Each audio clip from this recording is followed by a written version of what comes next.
Et on ouvre maintenant une page culture, une bande dessinée rien que sur Versailles. Elle vient d'être publiée ce mercredi 26 septembre. Elle s'intitule Le crépuscule des rois. Tout cela est bien normal. Et Johanna Soudry a rencontré pour nous les co-scénaristes de cette bande dessinée. Allons faire des bulles à Versailles. Éric Adam et Didier Convar, merci d'être avec nous. Vous êtes les auteurs de ce premier album, Le crépuscule du roi. J'ai envie de vous demander où est-ce que nous nous trouvons actuellement ? Eh bien, nous sommes dans le château de Versailles, devant la chapelle royale, à côté du salon d'Hercule. Alors on m'a dit que pour écrire cet album, parce que vous êtes les scénaristes, tous deux co-scénaristes, vous étiez venus de nombreuses fois ici pour un peu vous inspirer des lieux. Oui, on a eu la chance d'avoir des visites particulières pour effectivement nous inspirer des lieux et puis voir surtout des endroits qui ne sont pas forcément présentés au public. Le château de Versailles, on a une image du château de Versailles qui est assez simple. Après tout, on voit la galerie des glaces, on voit les appartements du roi, mais il y a derrière d'autres appartements, des cours intérieures. Il y a toute une vie qui foisonne dans le château de Versailles. C'est pour ça qu'on est vu très très souvent effectivement dans ce lieu. C'est la première fois que tous deux vous écrivez sur Versailles ? Sur Versailles, oui, absolument. Nous allons faire 3 albums sur le sujet. 3 albums qui seront indépendants. Le fil rouge sera le château. Ce sera le seul lien entre les 3 albums qui pourront se lire tout à fait indépendamment. Alors pourquoi ce choix ? Comment vous est venue cette idée ?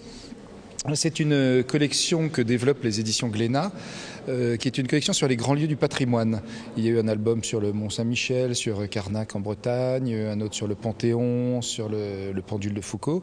Et là, donc, il va y avoir ces 3 albums sur le château de Versailles, qui ne pouvaient pas être évités dans le cadre de cette collection. J'ai envie de vous demander un petit peu sur quoi vous travailliez avant d'entamer Versailles. Quels étaient vos thèmes de prédilection ?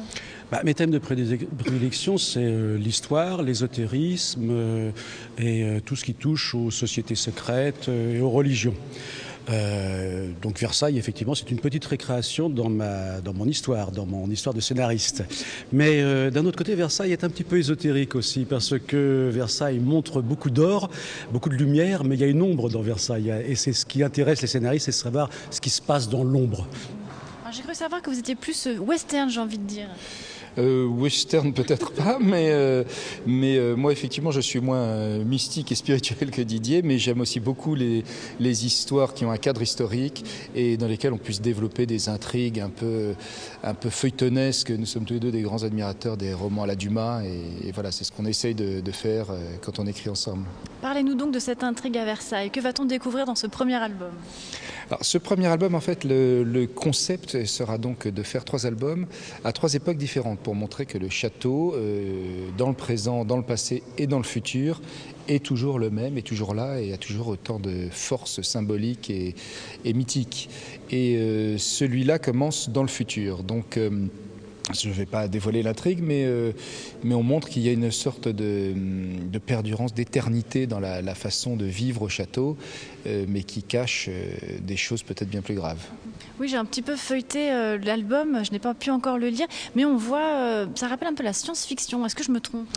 Eh bien, nous allons vous surprendre. Effectivement, on commence dans une histoire classique, traditionnel. Il y a un roi, on ne connaît pas trop son numéro, mais enfin, tout se passe bien.